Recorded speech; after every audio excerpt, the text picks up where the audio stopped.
Padok Moto3 Cataluna biasanya penuh suara keras. Deru mesin yang baru dimatikan bercampur dengan teriakan mekanik, bunyi tire warmer, dan lalu lalang kru dari berbagai tim yang sibuk mengejar waktu. Tetapi di tengah atmosfer yang serba cepat dan penuh tekanan itu, ada satu sosok muda yang justru menarik perhatian, bukan hanya karena kecepatannya di lintasan, melainkan karena sikapnya di luar motor.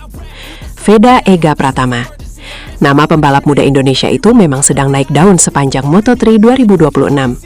Dari aksi nekat di Jerez hingga comeback liar di Catalunya, Veda terus menjadi sorotan pedok Grand Prix. Namun menariknya, kekaguman terhadapnya kini tidak lagi hanya datang dari penggemar atau media Indonesia. Orang-orang di dalam padok Moto3 sendiri mulai melihat sesuatu yang berbeda dari rider Honda tim Asia tersebut. Dan Hiroshi Ayoma termasuk orang yang paling memahami itu. Mantan juara dunia 250cc asal Jepang yang kini memimpin Honda tim Asia tersebut secara terbuka mengakui bahwa Veda adalah salah satu rookie paling unik yang pernah ia tangani. Bahkan menurut Ayoma, ada 4 kelebihan besar yang membuat pembalap asal Gunung Kidul itu terlihat seperti anomali di Moto3 musim ini. Kelebihan pertama tentu soal keberanian.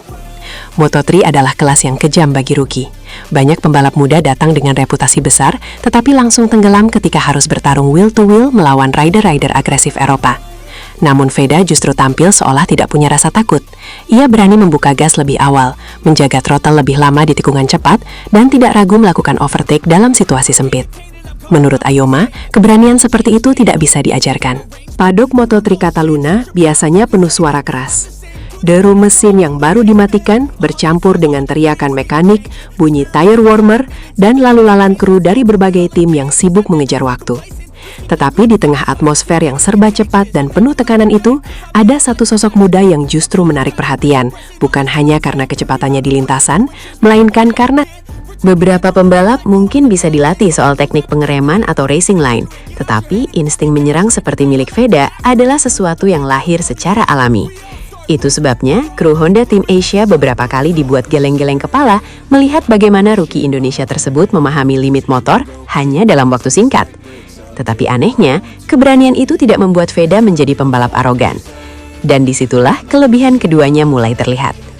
Di padok Catalunya, cerita tentang sikap Veda perlahan menyebar dari satu kru ke kru lain. Banyak orang awalnya mengira rider yang sedang viral dan terus dipuji media akan berubah menjadi pribadi yang sulit didekati. Namun yang terjadi justru sebaliknya.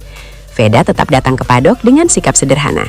Ia tidak banyak menuntut, tidak suka diperlakukan spesial, bahkan dalam beberapa kesempatan ia memilih membantu kru sendiri dibanding hanya duduk santai di motorhome. Sikap itu membuat banyak mekanik asing mulai menaruh respek besar kepadanya. Salah satu momen yang paling banyak dibicarakan terjadi setelah sesi praktis Catalunya selesai. Saat sebagian rider langsung kembali ke padok masing-masing, Veda justru terlihat membantu seorang pembalap lain yang mengalami kesulitan kecil di area pit lane. Tidak ada kamera besar yang merekam momen itu, tidak ada drama berlebihan, semuanya terjadi spontan.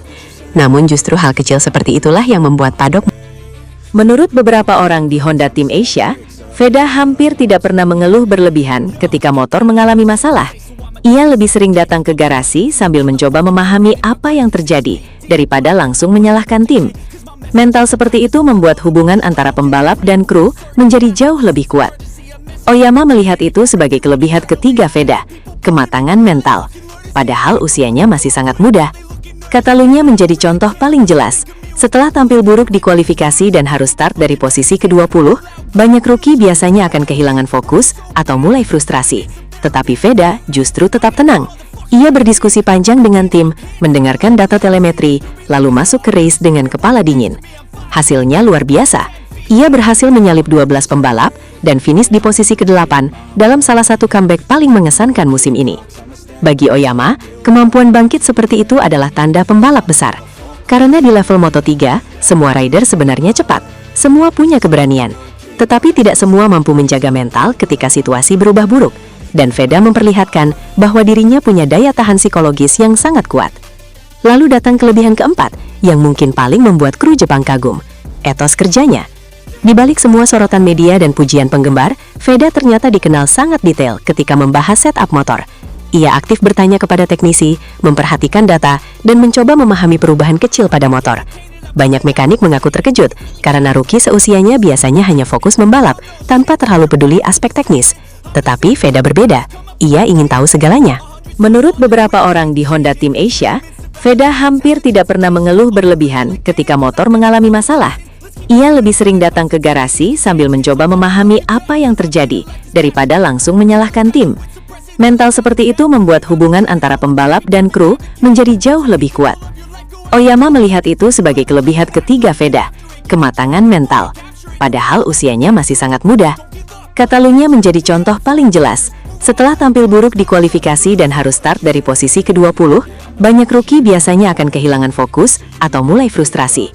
Tetapi Veda justru tetap tenang. Ia berdiskusi panjang dengan bagaimana suspensi mempengaruhi traksi keluar tikungan, bagaimana perubahan suhu lintasan mengubah grip ban, bagaimana riding style harus disesuaikan dengan karakter motor. Semua itu membuat proses adaptasinya berkembang sangat cepat. Dan kru Honda Team Asia mulai percaya bahwa mereka sedang menangani sesuatu yang spesial. Yang membuat cerita Veda semakin menarik adalah kontras besar antara citranya di lintasan dan di pedok. Saat race dimulai, ia berubah menjadi pembalap agresif yang berani duel sampai batas maksimum. Tetapi begitu helm dilepas, ia kembali menjadi sosok tenang yang mudah tersenyum dan menghargai semua orang di sekitarnya. Kombinasi seperti itu sangat jarang ditemukan, karena banyak pembalap cepat justru kehilangan keseimbangan di luar lintasan. Ada yang terlalu emosional, terlalu manja, atau sulit menerima kritik. Tetapi Veda justru tumbuh dengan cara berbeda, dan pedok Moto3 mulai menyadari hal itu.